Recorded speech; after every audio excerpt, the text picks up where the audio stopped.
Сәлем, менің атым Аня, және бүгінгі сіздерге айтып өтетін оқиғам мен жайлы болмақ. Яғни 2 жыл бұрын біз ата-анамызбен жаға демалысқа барған болатынбыз. Түрлі тәттілер болды, мен ойлағандай жылысу. Бәрі өте керемет өткен болатын. Бірақ біз экскурсияны қаладық. Яғни біз орманға бардық. Яғни көптеген өсімдіктер болды. Маған қатты ұнап жатты. Табиғат аясында серуендеген керемет емес пе? Және гүлдер, кактустар болды. Біз үшін керемет экскурсия болды. Бірақ кейін біз жолда кактусты кездестіріп қалдық. Көптеген фильмдерде кактустың ішінде су бар деп айтылатын, бірақ оны ішпейтін. Бұл рас болды. Бірақ кенеттен менің денеме, яғни оң қолыма кактустың бір жаңа өскіні түсіп келді. Ол қатты ауыртқан, білесіздер ме? Бірақ мен оған шыдадым, және де ол кактус күлгін болатын. Яғни оның түсі күлгін болды.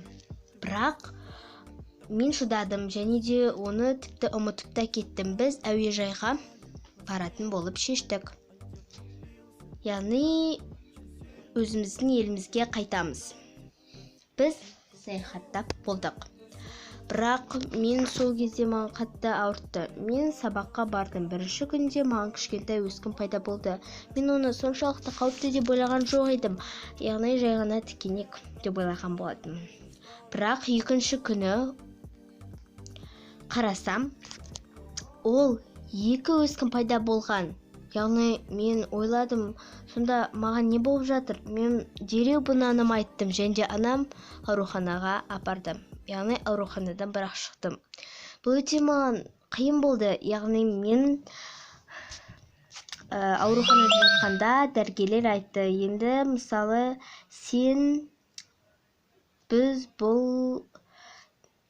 бұл ауруды емдей алмаймыз деді. Мен оған көндіктім, және де маған күрделі операция жасаған болатын. Яғни менен бір кактустың өскіндерін кактусты алып шыққан болатын. Яғни мен жеңілденіп қалдым.